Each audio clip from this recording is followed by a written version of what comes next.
नहीं साहब किसी को शर्त में रखा, या फिर वह महादेव किसी को शर्त में क्यों नहीं रखा? इसलिए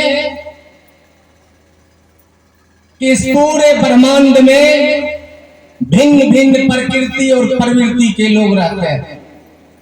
इस पूरे ब्रह्मांड में भिन्न भिन्न प्रकृति और प्रवृत्ति के लोग रहते हैं, इसीलिए किसी के ऊपर शर्त नहीं लग सकता है। वह महादेव जगत का गुरु है, तो जगत का एक एक व्यक्ति का अपना अधिकार है कि उनको अपना शिष्य भाव दे सकता है। और जिस दिन, ध्यान से सुन लीजिए, जिस दिन पूरी मानवीय सृष्टि अगर उसको अपना शिष्य भाव देना शुरू करेगा, तो उस महादेव को एक एक पूरे सृष्टि को ज्ञान देने का दायित्व तुमको लेना पड़ेगा।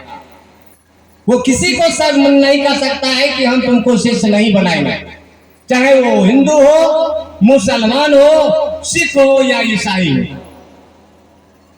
ऐसा नहीं है कि हिंदू के लिए अलग धरती बना है, मुसलमान के लिए अलग धरती बना है, सिख के लिए अलग बना है और ईसाई के लिए अलग बना है।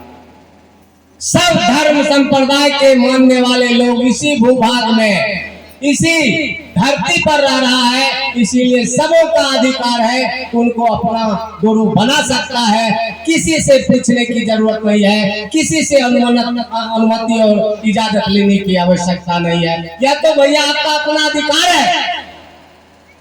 बाप बाबा के जमीन में आप किससे पूछकर हिस्सा मांगते हैं, सो बताइए।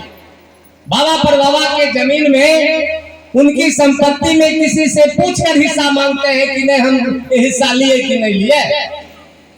आप जानते हैं कि हमारा हिस्सा है, हमारा अधिकार है। उसी तरह आप जान लीजिए कुछ महादेव में भी आपका हिस्सा है, अधिकार है। आप उनको अपना गुरु बना सकते हैं। जब इच्छा हो, जिस समय इच्छा हो, उसी समय आप कहिए कि हे शिव आप मेरे गुरु हैं, मैं आपका शिष्य हूं, मुझ पर दया कीजिए। आप अपनी घोषणा खुद कर लीजिए। और जीवन में जब गुरु होंगे तब जीवन सुंदर होगा, तब जीवन सुंदर होगा। साहब बड़ा दर्द से कहे थे, आज तुम लोग रांची से विदा ले रहे हो। कल हमको बात हुई थी एक गुरु भाई से, बड़ा भावुक रूप से, आंतरिक दर्द उनके आवाज में यही दिख रहा था कि आज तुम लोग को रांची से विदा कर रहा हो। अब चर्चा तुमको करना होगा, संगोष्ठी तुम करोगे, महोत्सव तुम करोगे, गुरु चर्चा तुमको करना है, शिष्य तुमको बनाना।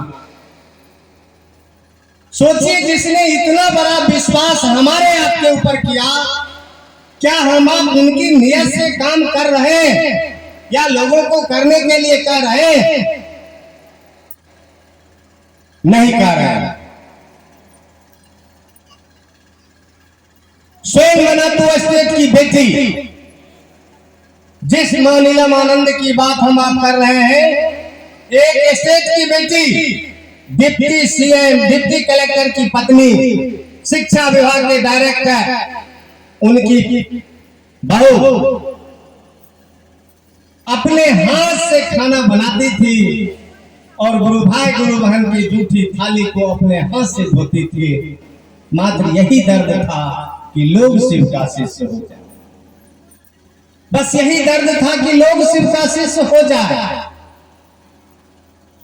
साहब के अंदर कभी वैसा स्वाभिमान, क्या कहता है, वैसा अहंकार नहीं हुआ।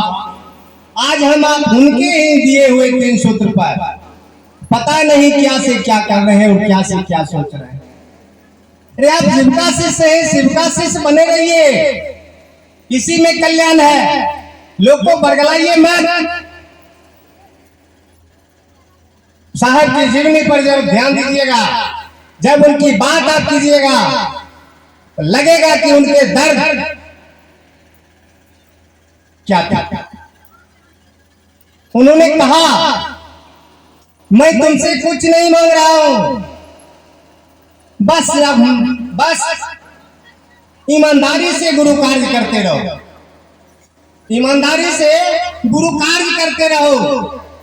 किसी व्यक्ति के पीछे मत चलो, महादेव के पीछे चलो, मैं तुम्हारे साथ। आपको विश्वास नहीं हो रहा अपने दीदी माँ पर,